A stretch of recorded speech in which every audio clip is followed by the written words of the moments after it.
How's it going? Chris again. Little Devore dad thoughts. Trying to get the lint off my boob. Alright. Anyways, it's been a roller coaster the last couple days. Really sinking my teeth into some audiobooks, if that makes any sense. Listening to people's books instead of reading them. But I seem to really get into them when I'm doing yard work. I have a lot of lawn to mow, and with a push mower, I average about 6,000 to 7,000 steps every time I mow my lawn, so I got time to listen to some audiobooks, and I listen when I'm driving around. I've been on a David Goggins high as far as wanting to do more physical and take care of myself and whatnot, listen to him and just being amped up. I mean, you listen to a few chapters of his Can't Hurt Me and you think you can run up a hill. Fast forward, I finished up that book. Good book. I don't know that I could listen to David Goggins' podcast because he's all over the freaking place. But his book, he's got another guy narrating and he jumps in a little bit here and there to explain some shit. So I highly recommend Goggins. Can't Hurt Me.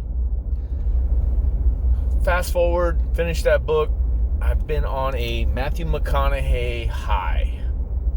And I say that because if you know anything about Matthew McConaughey, he has dabbled in this, that, the other thing, got spiritual, got in with African tribes, you name it, he's been into it.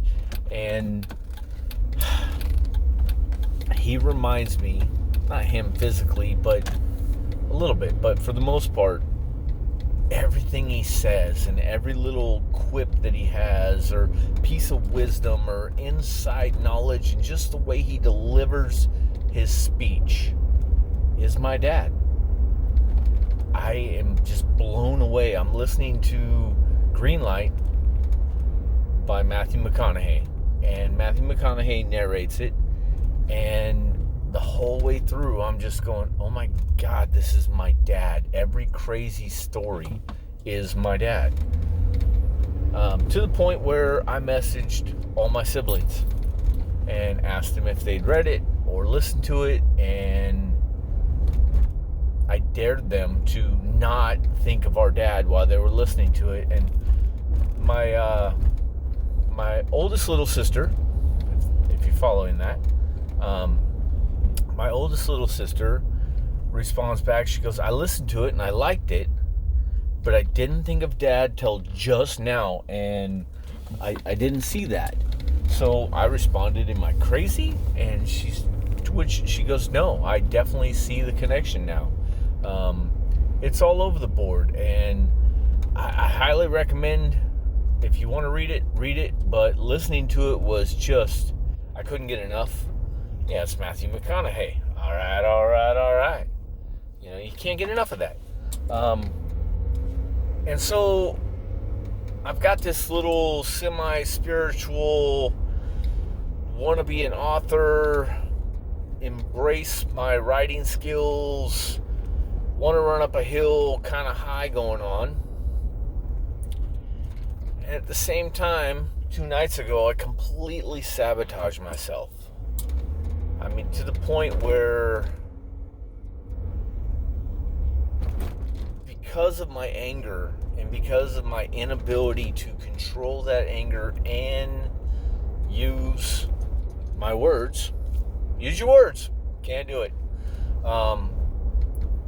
My inability to get across what I'm trying to say while I'm angry, and I get so angry over the stupidest things, and I yell out the most hurtful, hateful, angry shit possible. Saturday night, it was over a dog. The dogs ran out. One started yelping. The other one was just being an asshole, and I was pissed off at both of them. They didn't hurt me. They pushed me, but they didn't hurt me.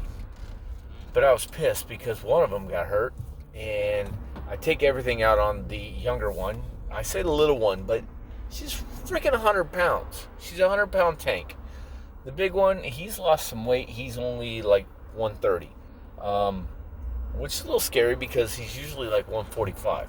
But he's getting older, and it's summertime. So, given all that, I usually take my anger out on the younger one because she will step back and fucking challenge me. I mean, I've smacked that dog on the ass and yelled at her, and she stepped back the moment I slapped her and starts challenging me, barking at me like, shut the fuck up. And it's a whole different experience. I'm not used to having a dog that I can't put fear into. I mean, and I don't want to beat her. I mean, in the moment I do. Oh boy, do I want to beat her in the moment. But realistically, I love this stupid dog.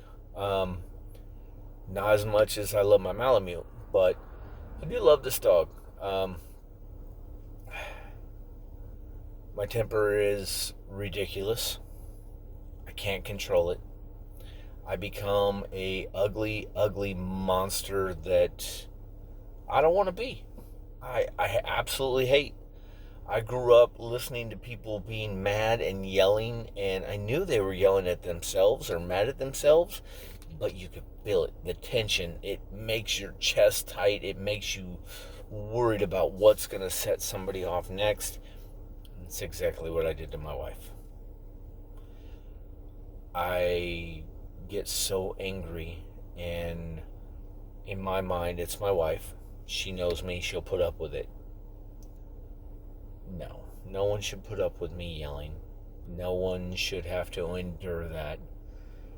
I'm embarrassed. And I've had this conversation before. I've had this conversation with you before. I'm embarrassed by my actions. I actually had a friend here when I blew up in the middle of the yard for no freaking reason whatsoever. I mean, I had a reason. I got mad over the dogs, but was it a real reason? Was it necessary? They're dogs. They're still fine. They're still in the house. No big deal. Yeah. I've got to learn to get a hold of this because when I get angry, I become somebody that I never wanted to be. Instead of becoming the patriarch of my family that I so desire, I aim for that, and I've used this analogy before. I love the show Blue Bloods. It's a TV show. I love it. I love the dynamic. The family has family dinner every Sunday, no matter what. And the father sits at the head of the table, and he is the father, the grandfather, and he is respected. He is calm. He is, thinks through his stuff. He's rational. And he loves his children, each one, for everything they do with all their differences. And he highlights them. He highlights each kid's differences, their weaknesses and their strengths. And it's something I want. I want people. I mean, I've gone so far as to, and, Megan, you're watching this, or Brooke, or, hopefully one day Zach. I haven't sent Zach a fork because I don't know that he wants it or cares to hear from me right now. But I sent both girls a fork because I watched the show Blue Bloods. And I may have said this one time before, but I sent them this fork because there's one scene where the granddaughter is going off to college in a different state. And the grandfather, Tom Selleck, I look nothing like Tom Selleck, but I just want to be that kind of patriarch. He reaches over, grabs a fork off the table while they're at family dinner, and he hands it to her and says, I want you to take this with you. That way, no matter where you are in life, no matter where you live, when you come to a spot where you need to ask questions or you need advice, you can remember the advice you got sitting at my dining room table with all these people around. And I thought, you know what, that is the coolest shit ever. So I ordered some forks on Amazon. I gave them to both girls, explained both things, explained that I stole it from Blue Bloods, But it's just a great sentiment. Yeah, I've rambled on long enough. It's almost 10 minutes into this, but that's not who I am right now. I've got to find a way back to that. rolling on that McConaughey high and a little bit of Goggins. I have faith. I have faith that one day I will be the patriarch of my family, and one day I will really, really know how to control my temper. Um, it's a weird deal, you know. There are people with horrible tempers that are violent and hurt people and hurt other things. I lash out verbally. I don't know which one's worse. If you're watching this and you're one of my kids, or if you're not, whatever. I love you guys, and I hope I learn to control my anger a little bit better than I do.